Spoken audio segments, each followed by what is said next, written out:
Hey, what's up guys? How's it going? I wanted to make an update video in regards to the previous video I've made a while back about the Ruger MPR556 that I had to be sent back to Ruger for an inspection because the magazines that I had were just not falling freely from the lower receiver, and that was with the bolt locked back open, closed, it didn't matter, it always had to be yanked out. So I sent the rifle back to Ruger, they sent it back to me, and it took them just about, I want to say, 6-7 months before I can get back to, before I can get that rifle back. So that being said, it does take a while, especially if you're going through an FFL dealership in your local area. So keep that in mind. But I got the rifle back, and I had the inspection sheet that they did, but I don't know where it is right now. But anyways, they looked at it and they found out that the upper receiver portion here was actually out of spec. It had nothing to do with this actual magazine well.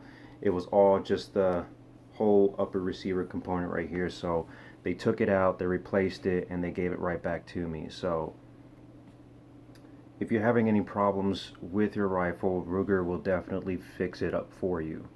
Other than that, I don't have any other complaints. Though there were some phone exchanges back and forth trying to figure out who's in charge of the inspection department, but there really is no good way to get a hold of somebody on the process, because I'm sure there are plenty of other rifles that need to be fixed. So anyways, when you send it out there, it just takes as long as it takes, and they'll just call you back whenever your FFL receives it back. I would at least check in maybe once a month just to see, how the process is going. Other than that, it just takes a while. So for me, I live in Arkansas, in Saline County, Arkansas, so it is pretty fairly close to Central. It's about 20-30 miles out from Central Arkansas, Pulaski County, but in my case, living in Arkansas, it took about 6 months. And so yeah, so here's the rifle back, and I threw on a couple of upgrades since then. I'm just going to go over just a little bit about how this rifle is set up here since I got it back. And it did take me quite a long time to make a video about it, because I kind of wanted to throw some upgrades on there and then just also test it out.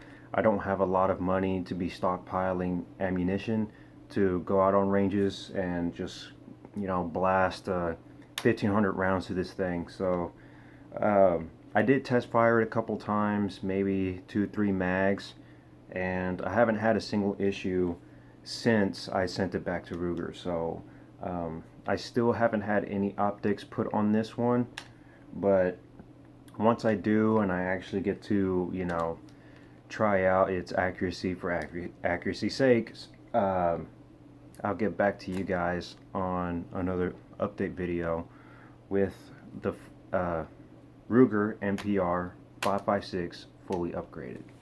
So here's what we're looking at right now on the way this rifle is set up.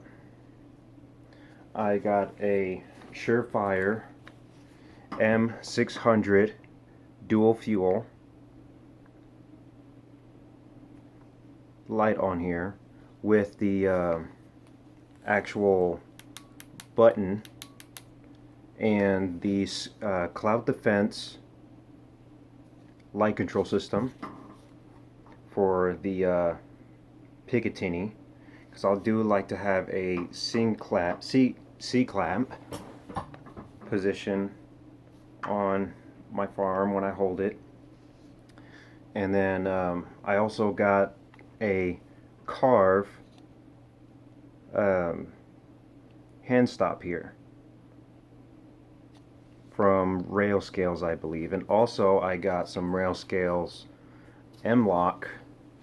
I'm not exactly sure what these are made of, but I got quite a few of them because the handguard on this rifle actually does get very hot. When you do a couple mag dumps, I'd say about 80 rounds. So that's just probably like maybe 2 or 3 mag dumps. It gets really hot. So if you don't have any gloves, I prefer to have the Rail Scales on here, so it kind of helps mitigate some of the, you know, the higher temperatures this gun can get on this handguard. But other than that, there's that on there, the Rail Scales that I got, the flashlight, cloud defense light control system, and the, I believe it's the MS4 Magpul sling. This one is the quick detach sling that I have on here. Yeah, so far I'm liking it. I also have the Magpul bad lever on there, and the Geisley super charging handle.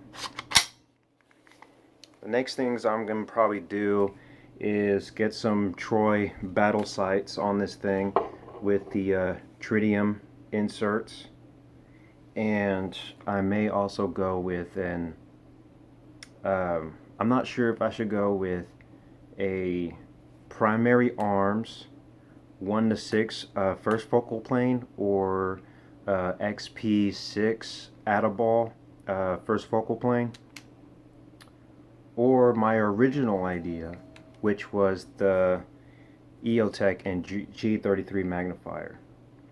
Well, that pretty much wraps it up, guys.